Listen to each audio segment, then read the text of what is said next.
Vamos dar continuidade aos nossos encontros sobre poesia na sala de aula. E nesse segundo encontro, tratando mais especificamente da organização de antologias para trabalhar no ensino fundamental.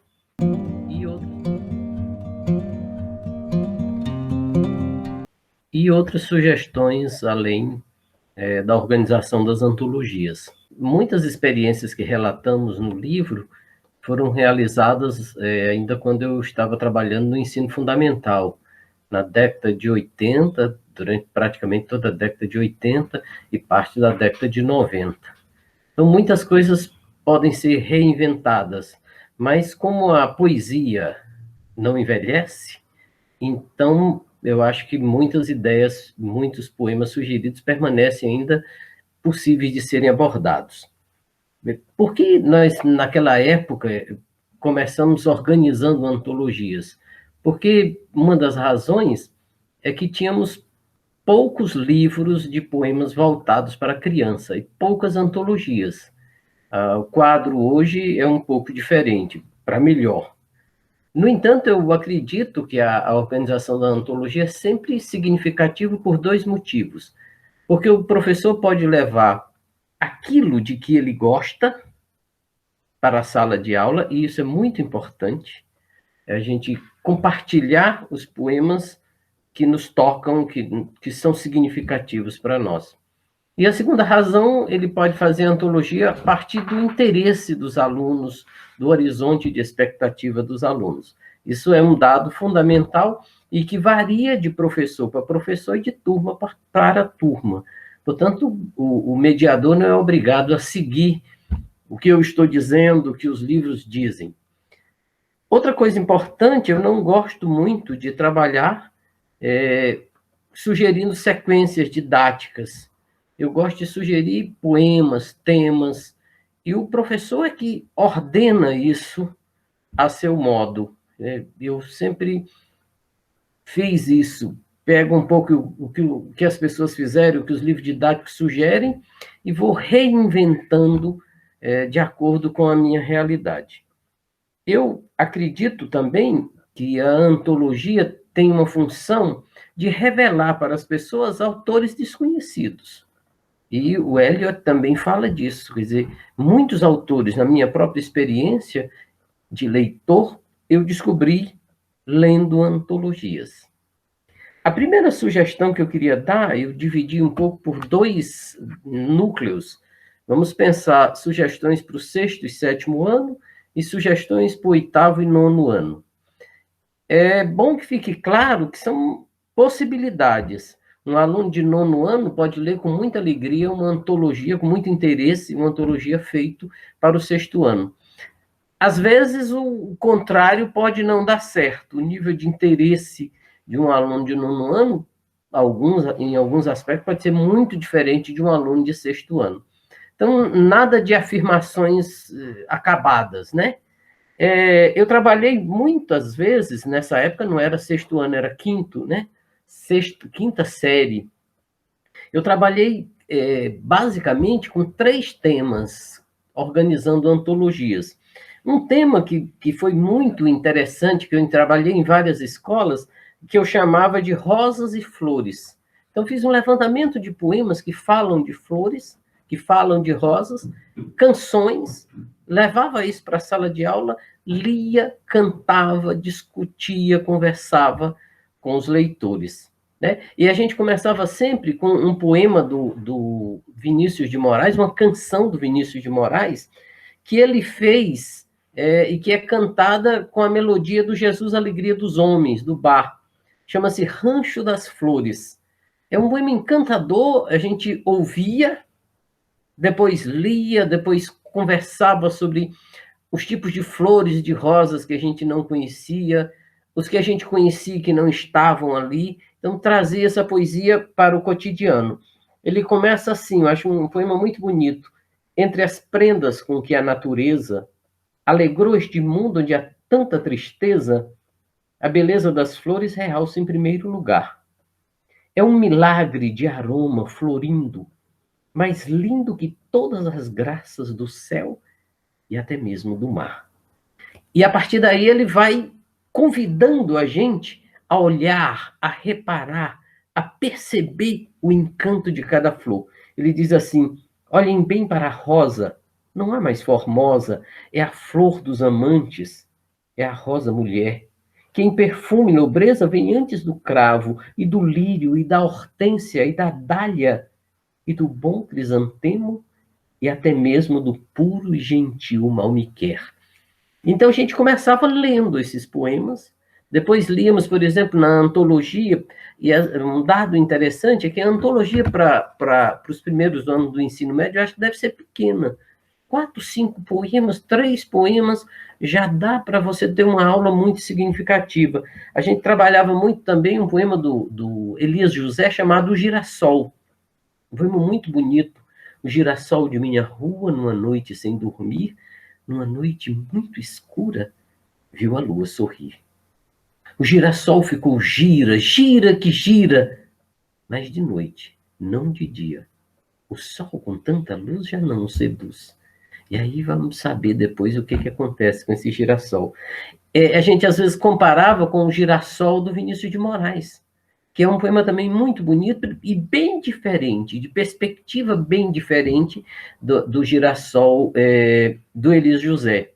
E você pode trazer também um poema que vai trazer um pouco de problematização, que vai trazer a questão do tempo, que é um poema da Cecília Meirelles chamado A Flor Quebrada, né? Que vai trazer um diálogo entre a raiz e a flor, né?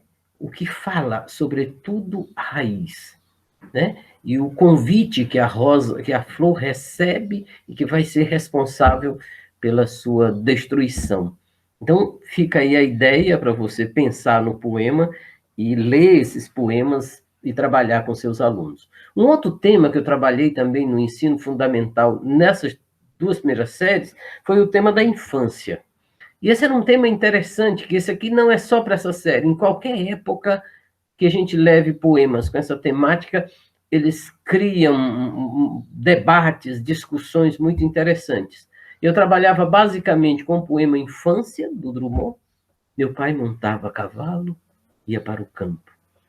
Minha mãe ficava sentada, cozendo. Eu não vou ficar recitando, você depois vai buscar os poemas e vai ler, e vai encontrar o tom, e vai o seu modo de ler. A gente trabalhava com esse um poema da Cecília Meirelles, desconhecido de muitas pessoas, chamado Desenho. Acho esse poema um encanto. Fui morena e magrinha como qualquer polinésia. E aí ela vai falar da infância dela.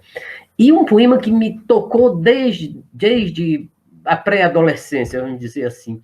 Num livro didático, tinha um livro do Jorge de Lima chamado O Mundo do Menino Impossível. Eu me apaixonei por esse poema, nunca mais me esqueci, né? É a história do menino que larga os brinquedos mais ricos e vai brincar com as pedrinhas brancas com sabugos de milho, né? E o clima é do fim da tarde, ele começa assim, fim da tarde, boquinha da noite, com as primeiras estrelas e os derradeiros sinos. E aí ele começa a contar a história daquele menino, que é um menino de origem aristocrática, mas que abandona todos aqueles brinquedos caros vindos da Europa, as bonecas chiques, e vai brincar com os pequenos objetos. Esse é um poema que eu acho assim dos mais lindos. E sim, não podia faltar o Porquinho da Índia, do Manuel Bandeira. Esse também gerou muitos encantamentos no período que a gente trabalhava no ensino fundamental, dando aula de português, mas sempre criando um espaço para se ler poesia. Um outro tema também que trabalhei muito no ensino fundamental e que sempre venho sugerindo para os meus alunos quando eles vão fazer estágio, é o tema dos bichos nessas séries iniciais, dos animais, né? Há um poema chamado A Dança dos Pica-Paus, do Sidônio Muralha, que é maravilhoso. Estava só o pica-pau carijó, mas pousou no terreno o pica-pau pequeno. Veio para o seu lado o pica-pau malhado. E aí segue o poema, que está num livro que tem o mesmo título, A Dança dos Pica-Paus. Um livro inteiro tematizando, abordando lírica, poeticamente os nossos animais. Há um poema também que eu acho encantador, esse eu não sei de cor, que é o do Sérgio Caparelli, que chama-se O Buraco do Tatu. Você leva a dança dos pica-paus, leva o buraco do tatu, olha como é que ele começa.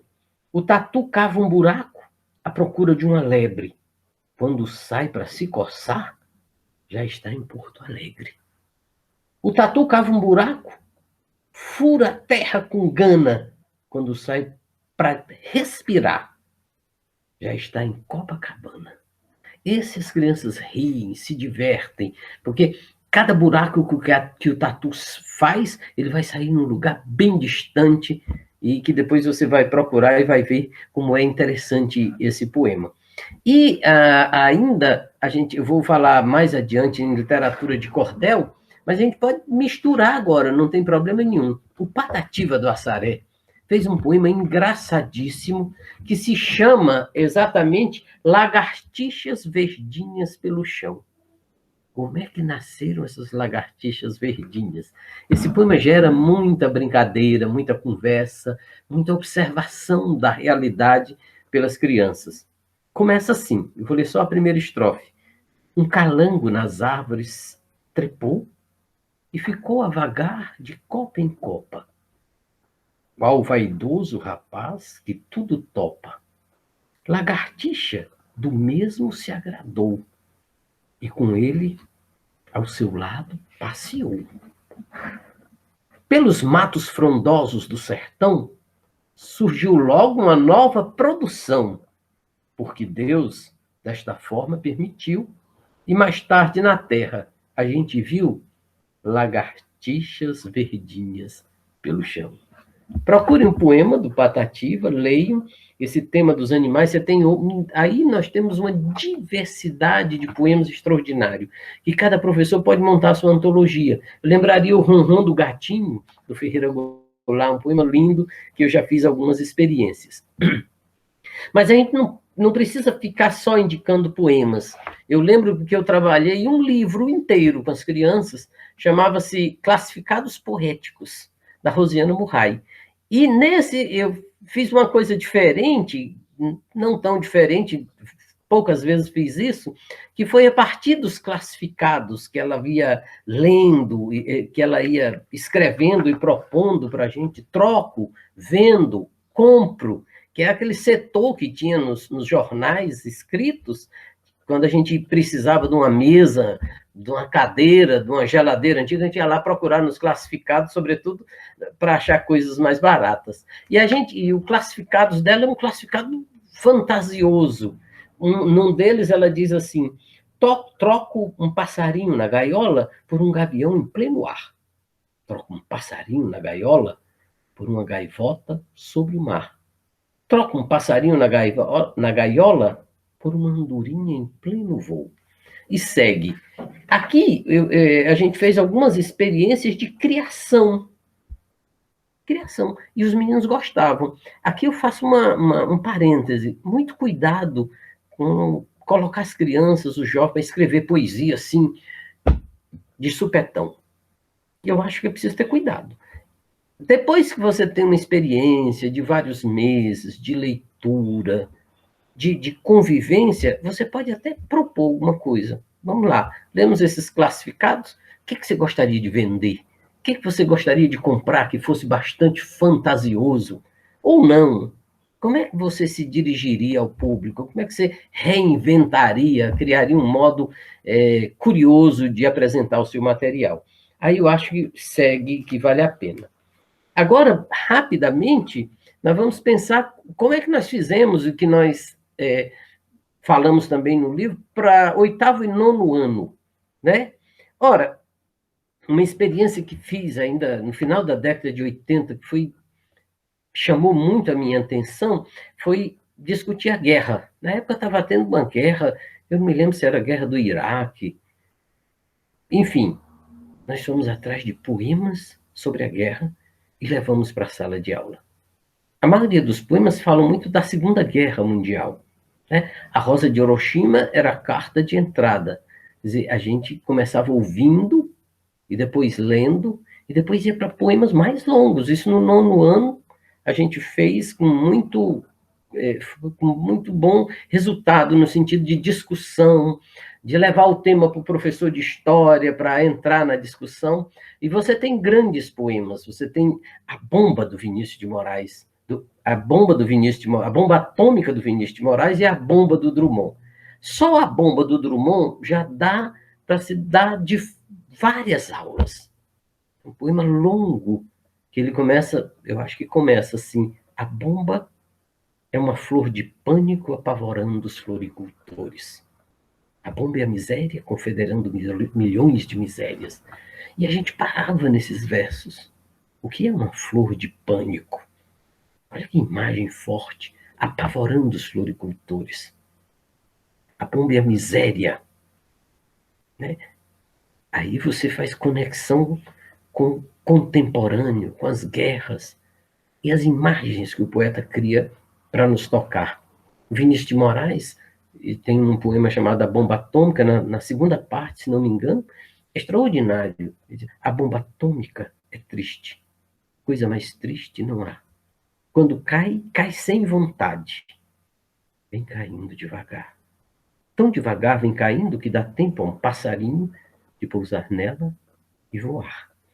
E a Cecília Meirelles tem belíssimos poemas sobre a guerra. Um deles é O Lamento da Noiva do Soldado. Curiosamente, anos depois, eu descobri e conheci o autor de uma tese sobre a guerra na poesia brasileira, o professor Murilo Marcondes, professor da Universidade de São Paulo, uma tese belíssima sobre esse tema. Um tema que nós trabalhamos muito e que eu chamei e chamo de temática social. Problemas sociais, como é que eles estão representados nos poemas? Essa fase aí já da adolescência, esses temas encantam muito.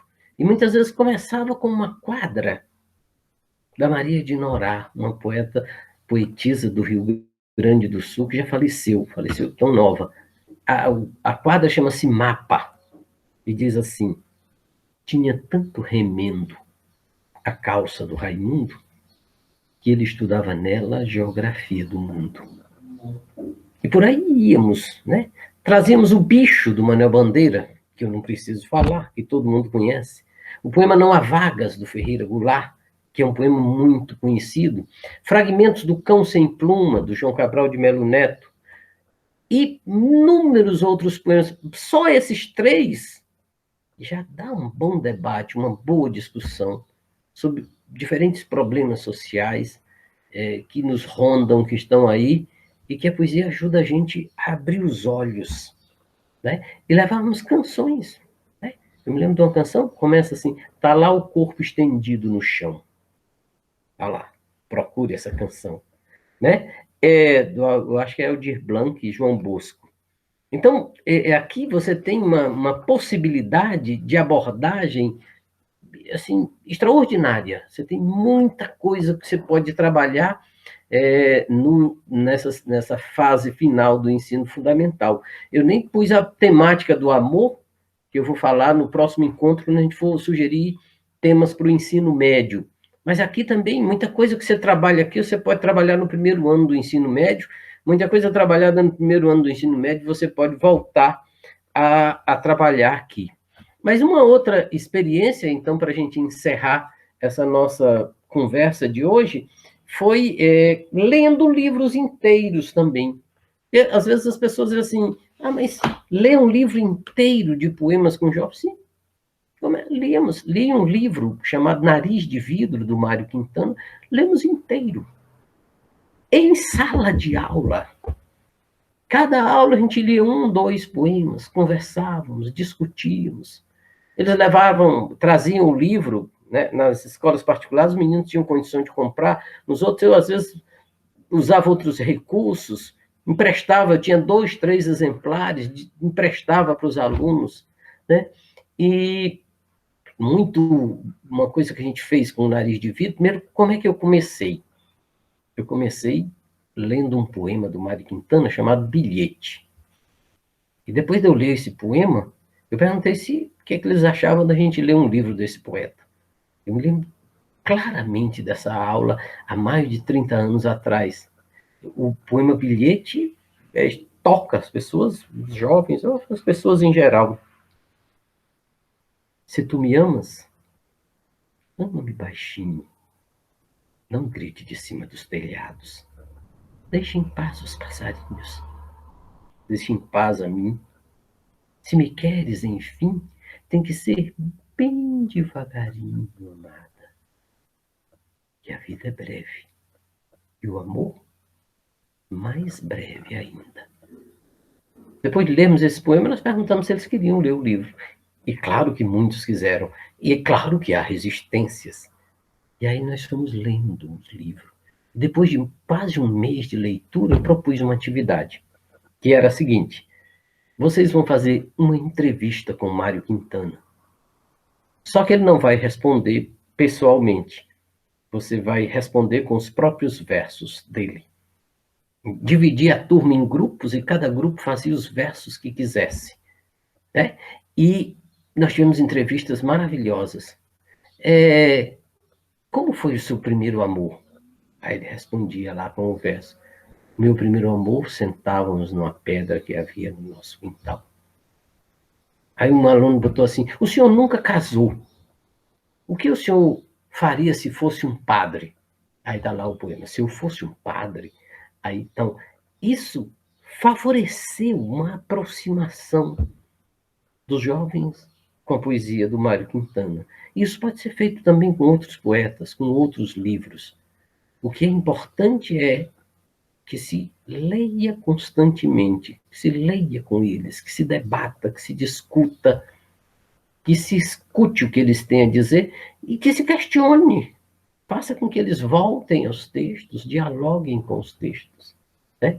Então, estas eram as ideias para a gente pensar. São poucas coisas, mas que dá para a gente pensar em como trabalhar a poesia nessas séries iniciais do ensino fundamental. E eu quero terminar essa nossa conversa de hoje com um poema da Cecília Meirelles, que eu acho uma coisa belíssima, que está no Isto ou Aquilo. Chama-se Colar de Carolina. Com seu colar de coral, Carolina corre por entre as colunas da colina. O colar de Carolina colore o colo de cal, torna corada menina. E o sol, vendo aquela cor do colar de Carolina, põe coroas de coral nas colunas da colina. Muito obrigado e até a próxima semana conversando sobre a poesia no ensino médio.